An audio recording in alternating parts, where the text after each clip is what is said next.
Motion is the change in position of an object with time. What is meant by motion? Motion is the change in position of an object with time. There are different types of motions. What they are? Motion along a straight line, rectilinear motion. Example, see, motion of a car on a straight road. On a straight road. Periodic motion. Motion of a pendulum. See the diagrams also. Circular motion. Motion of earth around the sun. Motion along a straight line, that is car on a straight road. Periodic motion is motion of a pendulum. Third one, circular motion. Motion of the earth around the sun. Around the sun.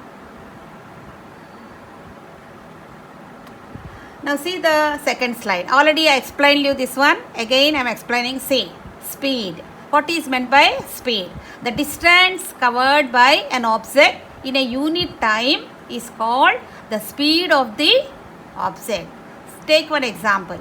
If a car covers a distance of 100 kilometers in 1 hour and a bus covers a distance of 50 kilometers in 1 hour, then the speed of the car is more than the speed of the bus. If you see, the car is covering a distance of 100 kilometers in 1 hour, where a bus, it is covering a distance of 50 kilometers in 1 hour. So this car speed is more than the bus. So since the speed of the most objects, they are not constant.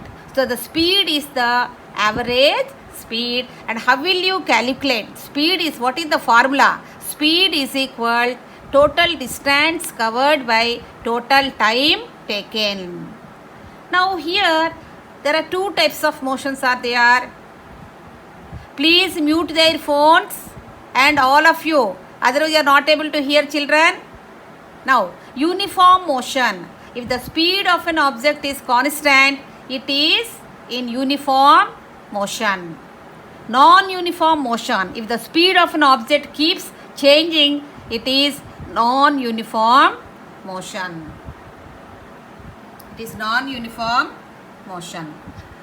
So here the motion is of two types. What are they? Uniform motion and non-uniform motion. Now come to the third subtopic. Measurement of time. Time is measured by using clocks or watches. Clocks and watches make use of periodic motion. These are all. Voice is not clear, children?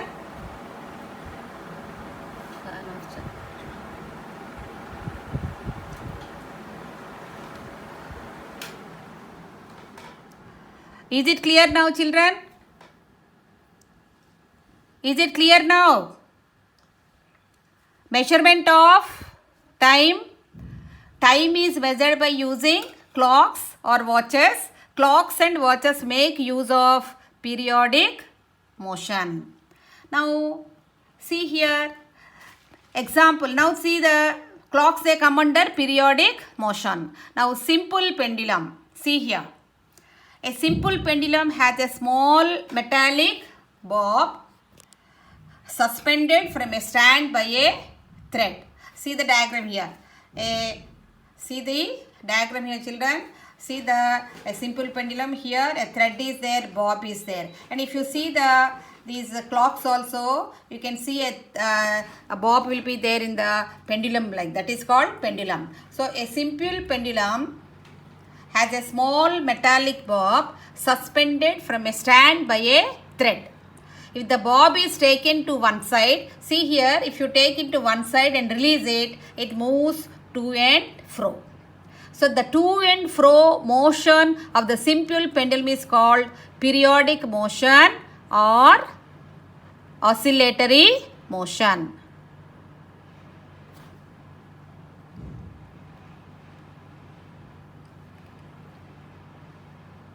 Simple pendulum, that is periodic motion.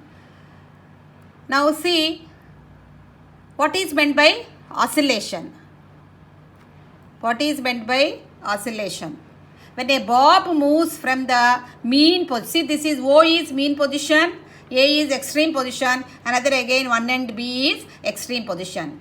See, when the bob moves from the mean position O to A and then to B and back to O, it is called one oscillation. It is called one oscillation.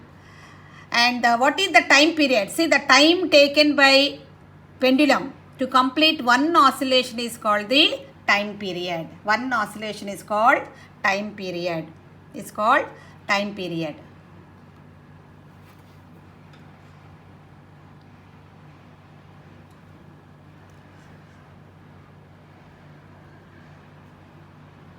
Children, there is one activity is there to how to calculate this.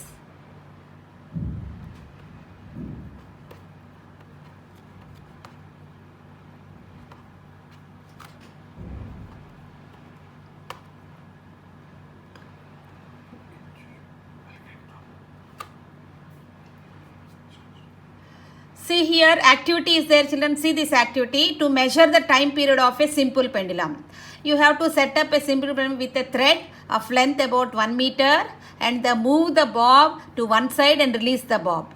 Measure the time taken to complete 20 oscillations using a stopwatch or a stopcock. Now you have to record the observations in the table. You have to repeat this activity for 3 times. So when you repeat 3 times and you have to record the observations and the find, you have to time taken to 1 oscillations. You can also do at home, children, and you complete time taken for 20 oscillations. Then it is very easy also, time taken to complete 1 oscillation. This is the how to calculate time period of a simple pendulum. Time period of a simple pendulum. You come on, see, for example, see, you are taking measure the time taken here. It is completing 20 oscillations. You see the 20 oscillation time we using a stopwatch or a stopcock. Then you calculate that time period here. Then you can calculate. One example is there in the textbook, that also I will show you, children.